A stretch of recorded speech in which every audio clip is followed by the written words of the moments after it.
down in Hertfordshire. It's just starting to come light, so we've probably just got enough light to stalk with now. So just going to head off. There's some stubble fields across the back of us here. I'm not sure what crops are in there, but it was stubble in the latter end of the year. Quite a good little wood for muntjac. The cover's still up. We need some frost to knock that down, so it's quite hard to see muntjac in the wood, but this time in the morning hopefully see them kind of scurrying around the wood edges.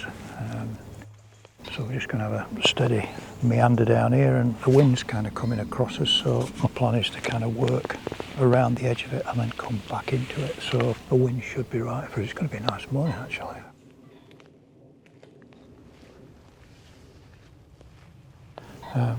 So we'll head off and see what we can find.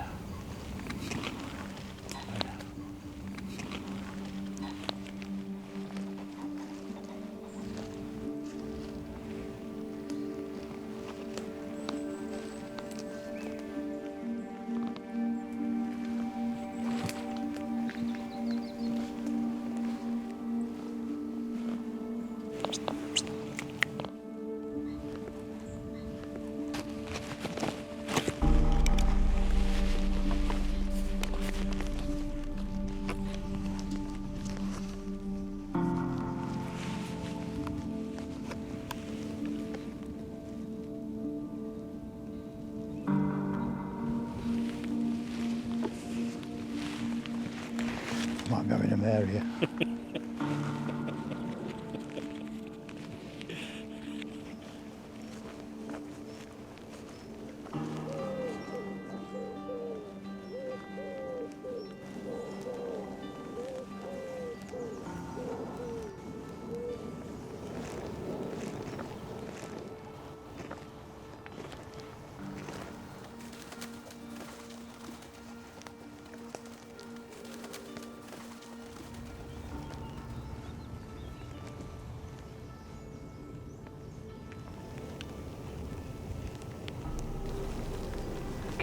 So the wind's quite good here. It's kind of blowing across us, so I'm going to just move into a bit of a different area, just sort of to work a little bit more into the wind, maybe along this bottom hedgerow, come across that way because it's coming right across. So I don't really want to walk down here and wind that quite nice strip. So we'll work around and we'll come back in.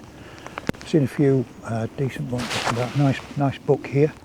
We've got quite a bit of time left. We've probably got an hour, because they'll come and start to feed these cullers.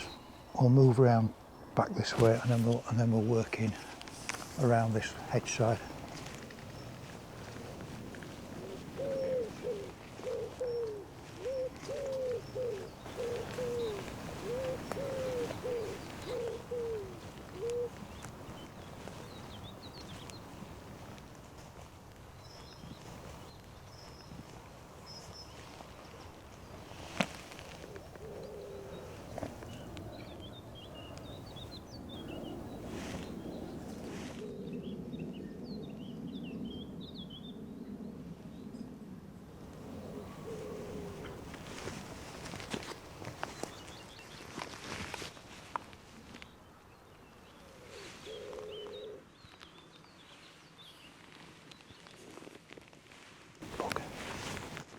Just thought they were going to wait long enough.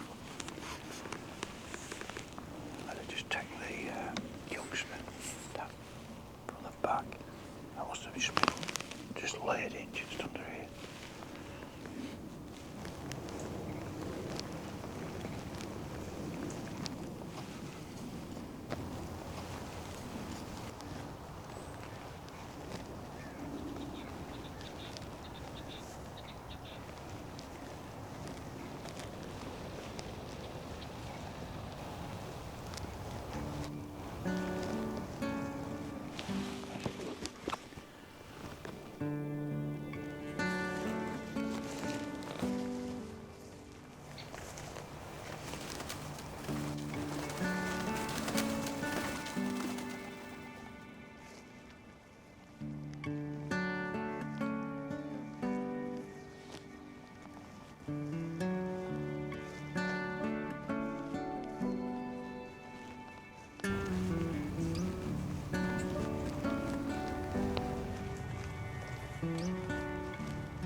It's kind of strange. There was a lot of deer movement early on as it was just coming light.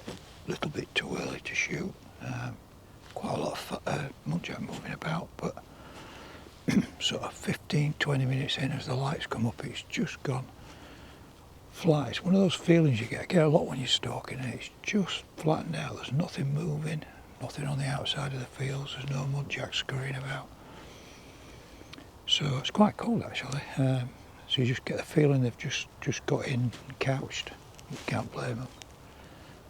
We're going to keep going, but it's just the last 45 minutes to an hour. It's absolutely not seeing anything. So they're obviously, for whatever reason, gone to bed early, got tucked in. We'll maybe get into one of the woods and stalk through the wood really slowly, just see if we can find anything that is actually couched. I mean, the one advantage with muntjac in cover now, the thermal, whereas before you'd never see with binoculars, but now using a thermal you can pick a heat source up and you can get often find muntjac that are couched, so they've got themselves laid up for the morning. So I'll maybe try that.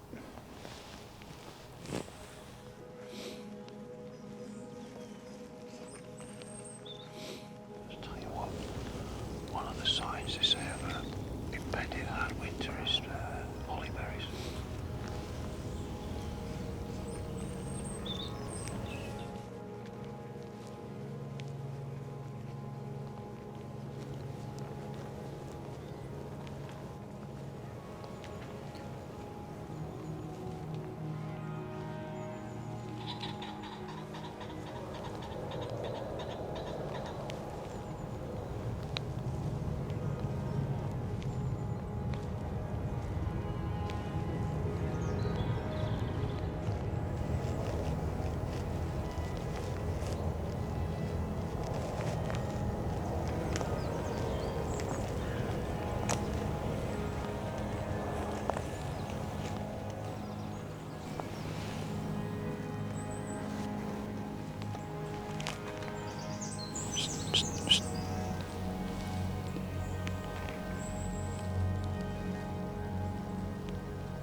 Just at the base of this tree here in the brambles there's something couched.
It's never over till it's over.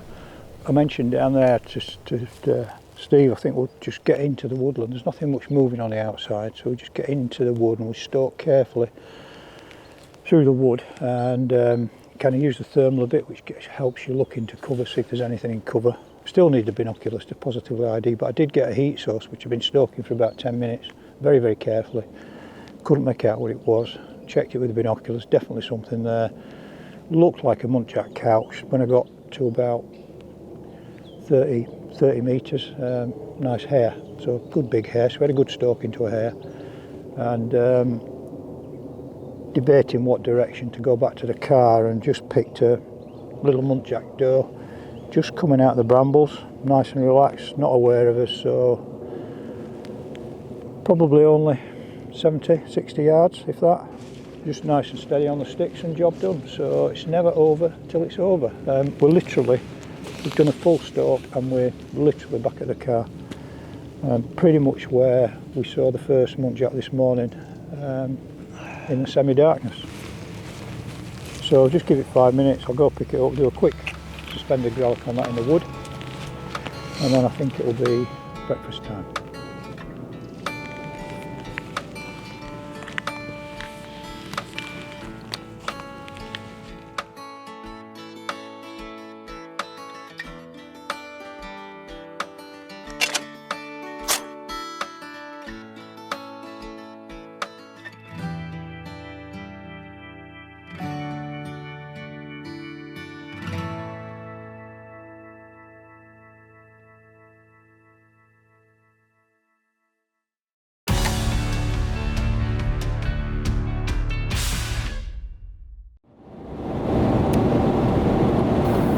Today I'm heading down to see my good mate Julian from JMS Sporting. Right, Mark, how you doing? Julian's a very knowledgeable guy when it comes to anything hunting and shooting related, and being the importer for the MAE range, he's also very knowledgeable when it comes to anything to do with sound moderators. I've got with me a range of various different brands of sound moderator which I'd like Julian to have a look at and just give us a bit of advice on what to look for when choosing a new moderator. So if you were someone sort of looking to buy a new moderator, what are the things to look for? I mean, you know, there's loads on the market now, isn't there? There's all different brands and whatnot, but other than the obvious sort of size and weight, what about materials? Materials are a big thing for longevity. If you want something to last, have it made out of stainless steel. Stainless steel? Or possibly some of these newer ones are titanium. Aluminium does tend to have problems with dissimilar metal, corrosion, erosion. Okay. So basically it kind of boils down to how long it lasts then. I mean, is there any, because this moderator, or what's left of it, is a mate of mine's, and catastrophic bullet strike, or possibly a powder. Right. You know, unburnt powder build up in the moderator and it flashed off and blew out the side. That's pretty harsh, isn't it? You wouldn't have been standing next to that when No, if you were laying down on the range, you had somebody next to you and they got an eye full of it, it wouldn't be very good. No. What's that made of then, this moderator? That's an aluminium moderator. That'll be alley. Yeah. So I think the gist from what I've got from the guys that have supplied these, we've got Wildcat, we've got Stallon, ASC. So I think that the sort of general gist seems to be that if it's alley, then that's for kind of like occasional use, or sort of light use. Certainly wouldn't go getting them too hot or expecting them to last year in, year out. And they certainly probably won't last the life of the barrel, whereas a stainless steel moderator probably will. Yeah. Or outlast the barrel in many cases. Yeah, well, I know I've got one of your moderators, the MAEs, and I mean that's lasted, well, I don't know, it must have done 5,000 rounds probably now. Yeah. But yeah, I mean, like for that, you can see there's a lot of build up on there as well and stuff.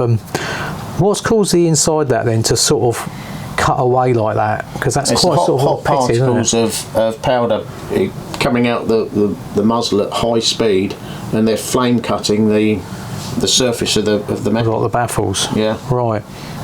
Okay. So what effect does that have then? What causes that to then end up like this? Eroding the baffle stack, and it's going to make the moderator noisy, and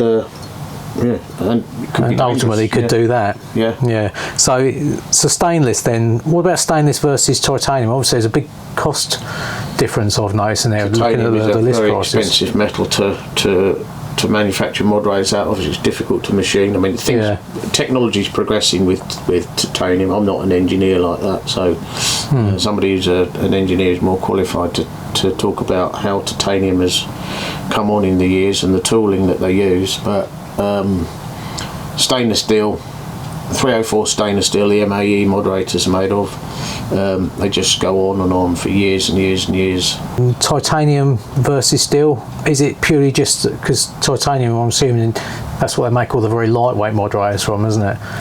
So, I mean, is it going to outlast steel, or would steel outlast titanium? Or I don't know. It's pretty similar. Have been out long enough to really find out.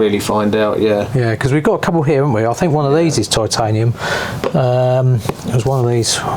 We've got a few. This one's a titanium. So this is a Wildcat Elite TI. So yeah, I mean that is quite a light moderator. It's a nicely built moderator, actually. That. Yeah. So that's a muzzle mount. So you've got two different types. Then you've got a muzzle mount, and then you've got over barrel or muzzle mount. Okay, so the over barrel, is that what do they call it? Reflex, isn't it? Is that right? Reflex design or style, yeah. Any real sort of pros and cons over a reflex? One's normally shorter overall length on the gun, but in these days not so much so, because if you go to this ASE SL5, its forward length from the crown of the gun is only just over 4 inches. About 4 inches, yeah. I mean, that's quite a bit. And if you go to where's the other Wildcat here? There's another Wildcat there. Over barrel one. Oh, we've got Stallon here. Stallon over barrel. Let's have a look at the Stallon. So again, that's quite lightweight. So well, roughly speaking, we're talking about length here now. Yeah. Muzzle to muzzle, the barrel of your crown of your gun will sit about where the crown of the gun is on this one. So there's not a lot of difference in the length then. Right, okay. What about a sound reduction? I mean, this has got a greater capacity in it, but these are very good moderators. You know, firing the two side by side, you probably need to hear them fire, you know, more or less simultaneously, one and then the other, to be able to hear the difference. If you fired that one and then 10 minutes later you fired that one, you just say, well, I can't hear the difference. So yeah, I think a lot of it depends on the environment you're in, doesn't it? It does. What it bounces back, because a lot to do with the environment and the type of powder you're burning and the bullet weight and the barrel length. It all comes into play with sound reduction. Normally, a faster burning powder and a heavier weight bullet will give you a quieter report through a sound moderator. Once they break the sound barrier, you're going to get a sonic crack no matter what. That's it. You can't avoid that, can you? A few feet out the end of the moderator, you'll get a sonic crack, but the report from the gun is dampened by these things. So what about moderators being sealed, and because a lot of them, they sort of say, oh, you need to take them apart and then you can clean them out. And I mean, do you need to clean them? What's the? Because other ones like that, never used to clean, because I've never cleaned them on. No, but I don't clean my gun that often. You don't take your pipe off and clean it every day, do you? Well, no, that's true. Yeah. Yeah. As long as you must take it off the gun, of course, once you finish using it, otherwise it'll corrode the crown. Yeah, I found that out the hard way. Yeah. Okay. If you get sweat inside the moderator, condensation, it's a good idea to get that to just dry out naturally. But so what, you just take it off and leave it in the gun cupboard or whatever overnight, and then all right. So any other sort of advice then that you would give someone that's looking to get a moderator? What kind of things would you be looking for? Well, you've covered most of them. The weight of the moderator, the noise reduction, the longevity, the forward length. If you're trying to shoot from a window of a vehicle, good point. You don't want a ruddy great long thing overhanging the end of the gun. What about diameter and that? Because you see some that are like a 2 litre Coke bottle, don't you? If you're in the old days with lamping or using an IR illuminator, or even just seeing the shadow of the moderator through the bottom through the scope, you want something too fat. Yeah, so slimline is probably an advantage, isn't it? About 45mm, something like that, I would think. Yeah, they don't look too bad, do they? They look pretty good. No, but some of them standard these days. Yeah, because I've seen some that are sort of probably maybe sort of 50mm or something. Yeah, there's a fatter one that.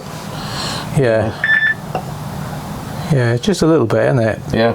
But I think it seems a lot of the newer ones are a little bit more slimline now, aren't they? They've come down in size from what they used to be, and length as well. I mean, remember some of them used to be really monstrous great things. Yeah.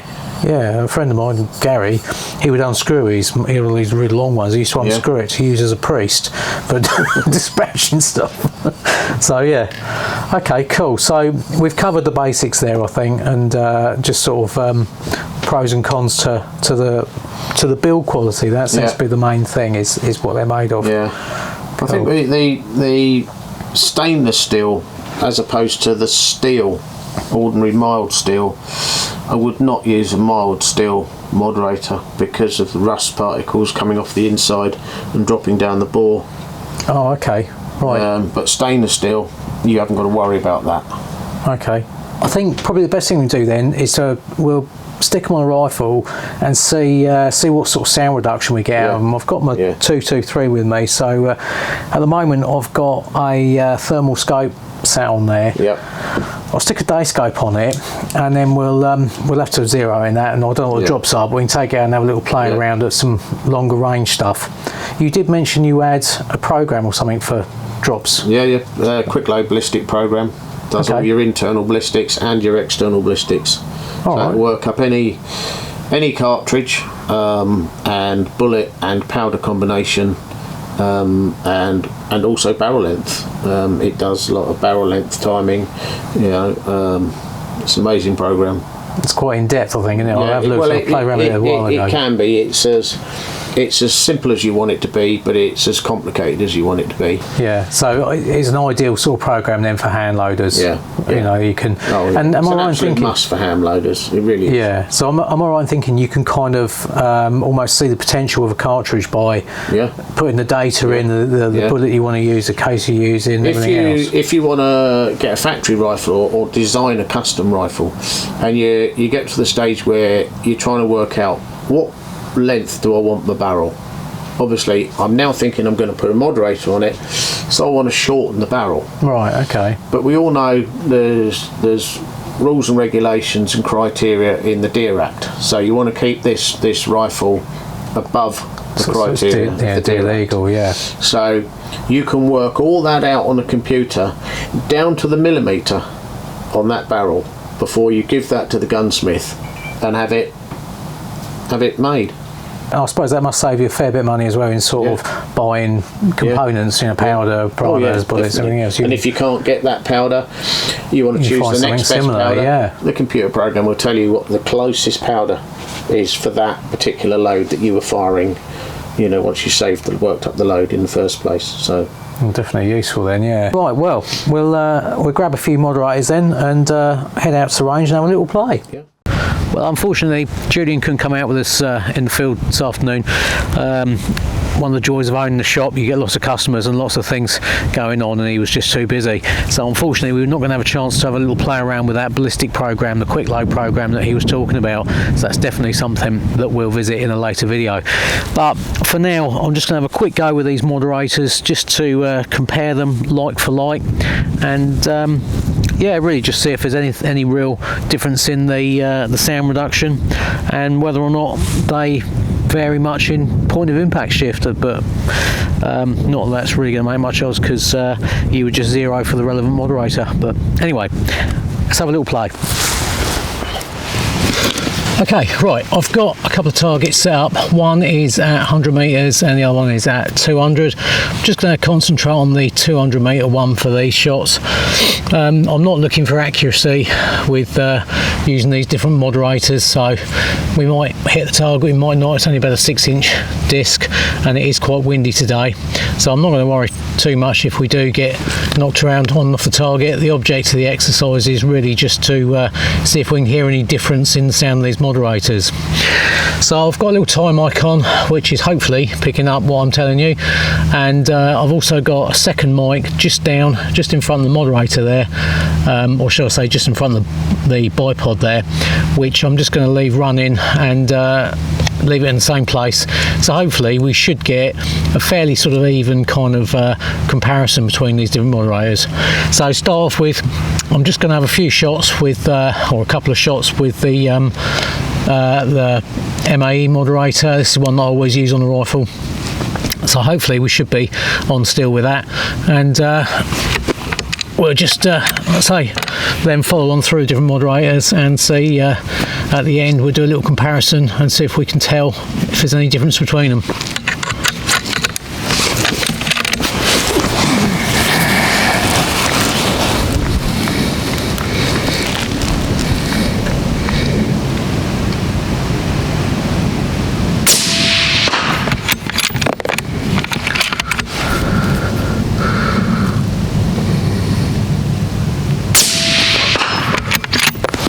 Okay, so that's the MAE moderator, a couple of rounds on the 200-yard target there.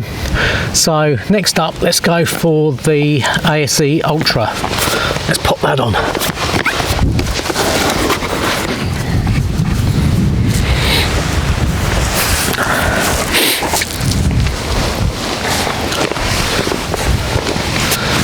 Right, very small, little compact moderator, this one. As I say, this one's the ASE Ultra. So let's just put a round or two through that and just see if that makes any difference and whether or not we get any point of impact shift with this one.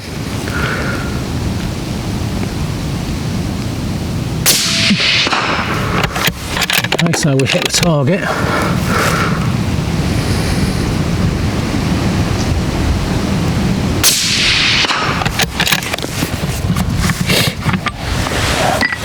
Right, so next up we'll go for one of the Wildcat moderators. This one is the Evolution. Put the box back together there. Very lightweight moderator, this one. This one's an alley moderator.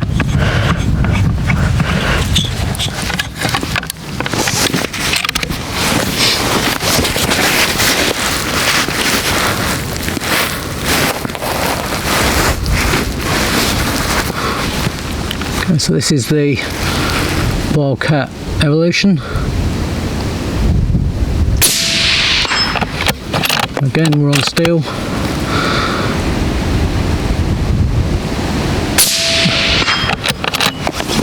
Okay, so that sounds quite quiet actually. I did notice a slight difference there, I think, between that and the ASE. It did seem slightly quieter. As I say, we'll do a comparison at the end.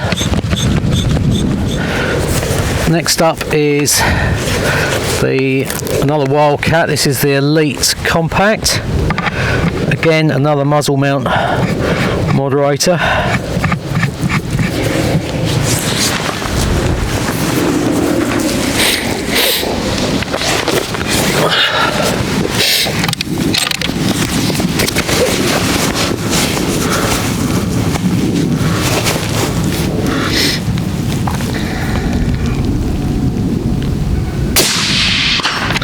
Again on steel.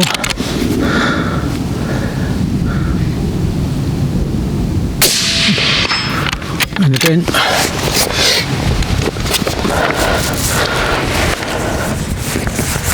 Right, and the last one from Wildcat. This one is the Elite. This is the titanium version.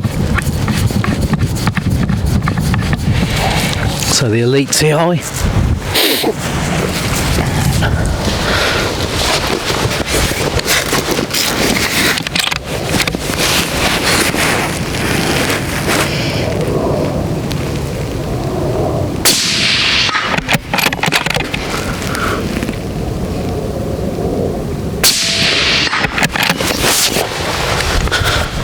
And then finally we have got the Stalon. I'm not entirely sure what model this one is.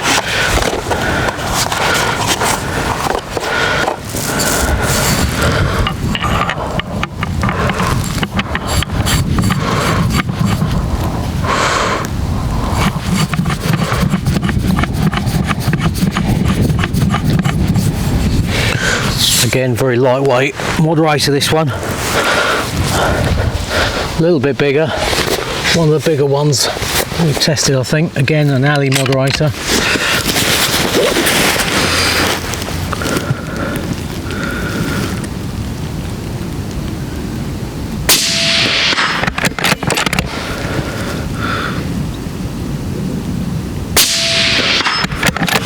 again, all shots on the steel. Right, well that's all the moderators tested there. All of them performed very well actually, all sounded quite quiet.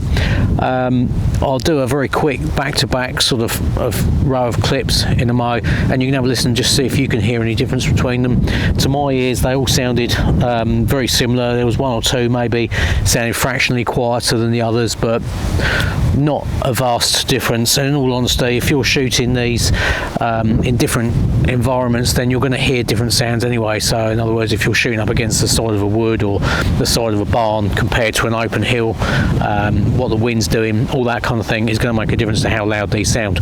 But overall I think they all sounded pretty similar there. Some nice little moderators in the range there. To be quite honest, I think I'd probably be quite happy using any of them. And I didn't notice any major point of impact shift. All of them hit a sort of about a 6-inch target there out of 200 metres. So yeah, not really much more I can say than that. All of them performed very well, and I think, as we said when we spoke to Julian earlier, really what it boils down to is size and weight for the type of shooting that you do, and also most importantly for the type of shooting you do, the material that moderator is made from and how many shots you're going to be putting through it. So anyway, I hope you found that a little bit informative anyway, and once again, thanks for watching.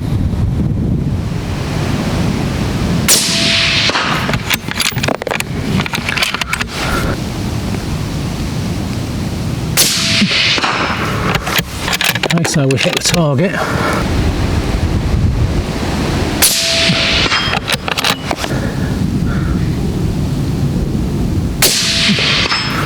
And again.